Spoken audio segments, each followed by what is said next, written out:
स्वागत है आपका हमारे YouTube channel national online maths classes में। आज हम आपको polytechnic second semester applied mathematics second में 13वां चैप्टर जिसका नाम समतल है उसका तीसरा पार्ट बताएंगे। तीसरे पार्ट में जो टॉपिक्स सम्मिलित हैं उसके बारे में आपको पहले एक बार बताना चाहेंगे।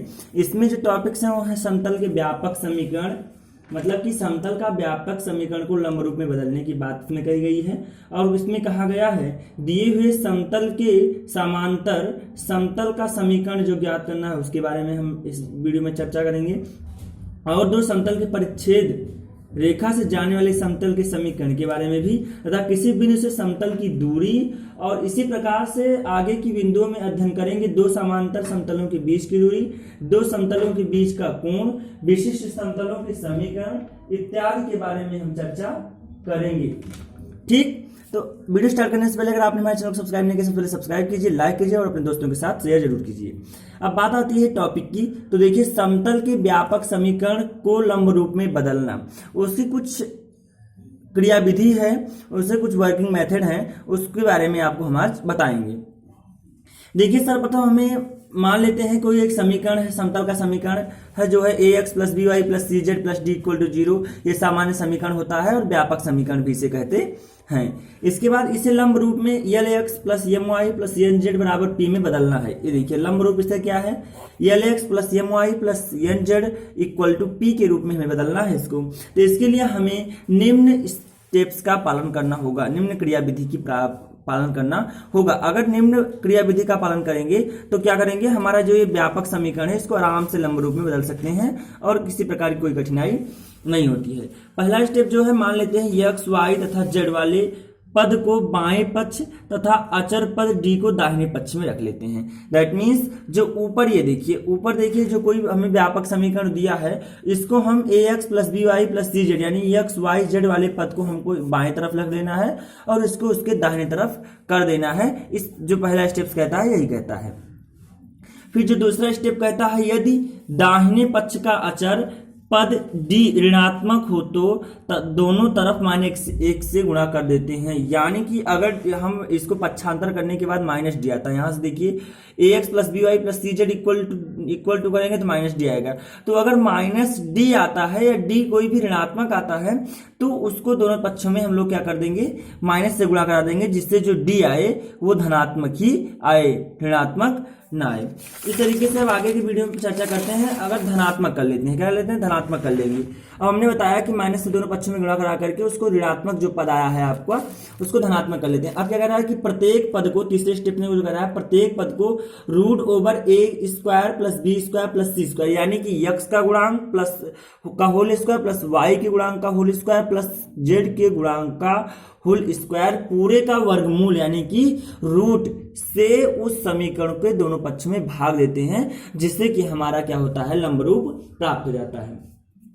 अब इसके बेस्ट पे एक एग्जांपल देखेंगे आपको तो क्लियर हो जाएगा तो आप कैसे की मतलब ये लंब रूप में बदला। अब देखिए जो एग्जांपल है वो मतलब मैंने संशोधित करके लिया है क्योंकि ये परीक्षा में पूछा भी गया है। तो this is the very important example for us. तो समतल के समीकरण x minus 2i minus 2z equal to 12 है। क्या है कि समतल के समीकरण x minus 2i minus 2z equal to 12 को अभिलंब रूप में व्यक्त करें तथा दिक् को जाएं एवं मूल बिंदु से इस पर डाले गए लंब की लंबाई ज्ञात करना है हमको। अब देखिए इसमें लंब की लंबाई क्या होगी, जो हमने पक्षांतर कर दिया है यानी कि d जो आया है, d की वैल्यू ही हमारी उसकी लंबाई होगी। लेकिन आगे की वीडियो में हम चर्चा करते हैं कि किस प्रकार से क्या होगा। अब जब हल कर लेंगे तो मान लेना है हमको कि दिया गया समीकरण x minus 2i minus 2z equal to 12 है, जो कि दिया गया है, मानना नहीं है। अब मानक समीकरण ax plus b y plus c z plus बराबर डी से इसकी तुलना कर देंगे तो यहां से हमें प्राप्त हो जाएगा a बराबर 1, b बराबर -2, c बराबर क्या हो जाएगा -2 प्राप्त हो जाएगा और d बराबर 12 प्राप्त हो जाएगा। अब इस तरीके से हमको करना क्या है कि अब हमें क्या हो जाएगा कि root over a square plus b square plus c square ज्ञात कर लेना है। यानी कि ए के गुणांक का स्क्वायर प्लस बी के गुणांक का स्क्वायर प्लस सी के गुणांक का स्क्वायर का रूट ओवर ज्ञात करना है पूरे का। तो ए का गुणांक एक है ए का मान 1 है तो 1 स्क्वायर प्लस -2 है इसका मान, बी का मान तो -2 का स्क्वायर प्लस सी का मान -2 है तो -2 का स्क्वायर। इस तरीके से हमारा आज क्या आ जाएगा, √1 + 4 इक्वल टू √9 जिसका मान 3 होता है। इस तरीके से आगे जब बढ़ेंगे हमें तो समीकरण 1 में दोनों तरफ 3 से भाग देना है। स्टेप नंबर 3 क्या कहता था कि जो समीकरण हमें प्राप्त हो उसको √a² + b² + c² से भाग दे देना है।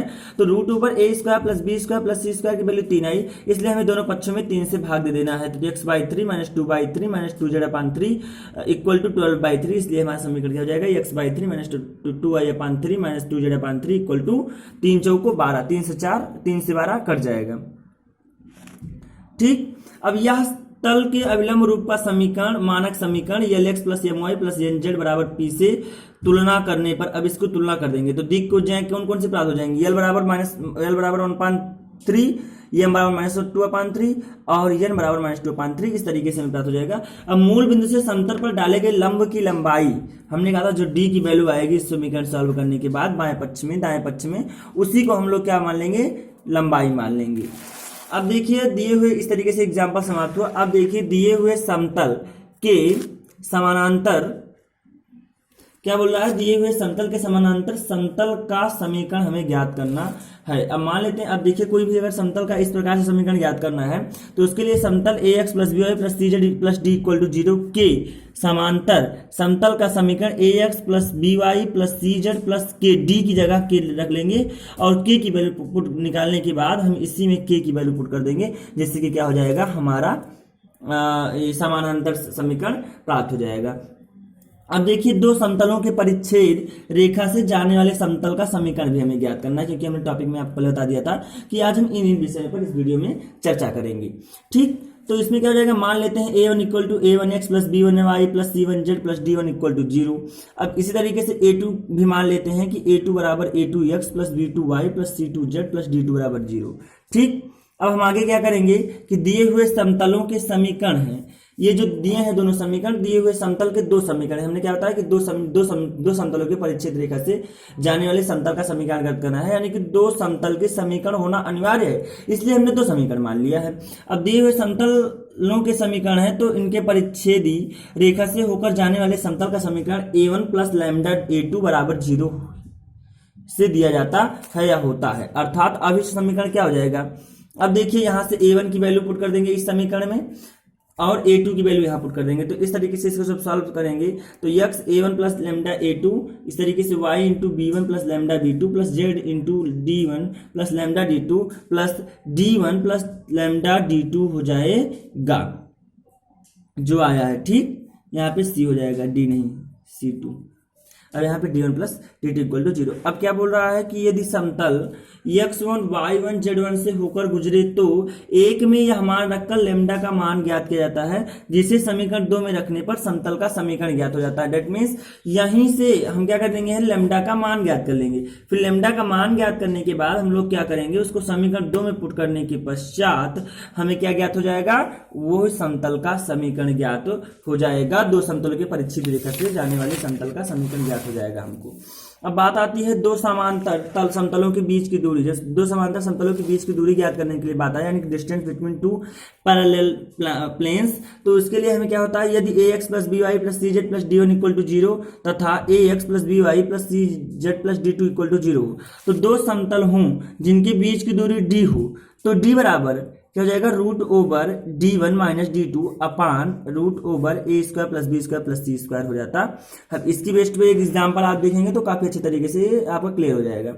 दो समांतर समतलों x + y - z हो जाएगा, x + y - z + 4 = 0 तथा x + y - z + 5 = 0 के बीच की दूरी ज्ञात करना है। मान लेते हैं समतल है x + y - z + 4 = 0।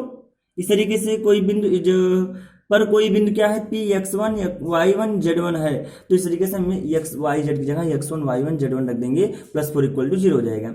इस तरीके से x1 + y1 - z1 = -4 आ जाएगा।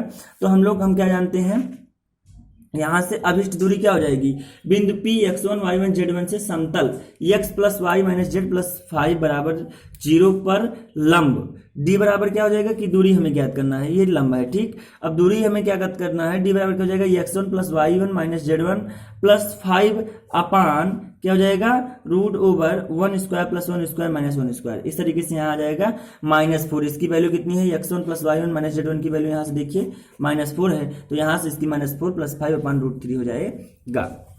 इसका आंसर आएगा 5 में से 4 जाएगा तो 1 अपान रूट 3। अब देखिए जो सबसे अहम टॉपिक है जो परीक्षा में बार बार पूछा जाता है वो है कि दो समतलों के बीच का कोण हमें किस तरीके से ज्ञात करना है। देखिए m और n कोई दो समतल है, इनके बीच कोई थीटा कोण a बिंदु पर बन रहा है। ठीक, तो दो समतलों के यहाँ से देखिए दो समतलों के बीच का कोण समतलों के अभिलंबों के बीच का कोण है। अब देखिए यहाँ से समतलों के अभिलंब के बीच का कोण है, दिस इज द अभिलंब। क्या है ये क्या है, अभिलंब है। अतः यदि समतलों के समीकरण a1x plus b1y plus c1z plus d1 equal to 0, a2x plus b2y plus c2z plus d2 equal to 0 हो तथा थीटा उनके बीच का कोण हो, तो cos theta equal to a1 a2 plus b1 b2 plus c1 c2 बटे a root over a1 square plus b1 square plus c1 square root over a2 square plus b2 square plus c2 square हो जाएगा। ठीक, cos theta का सूत्र यही होता है।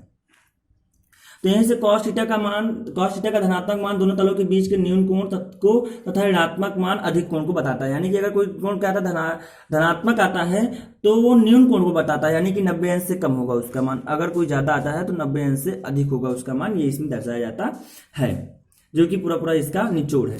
अब आगे के इसके बेस्ड पर एक एग्जांपल देख लेंगे तो हमें काफी अच्छे तरीके से क्लियर हो जाएगा कि ये क्या समझाया गया है इसमें। ठीक, तो हम इस पे एग्जांपल देखते हैं।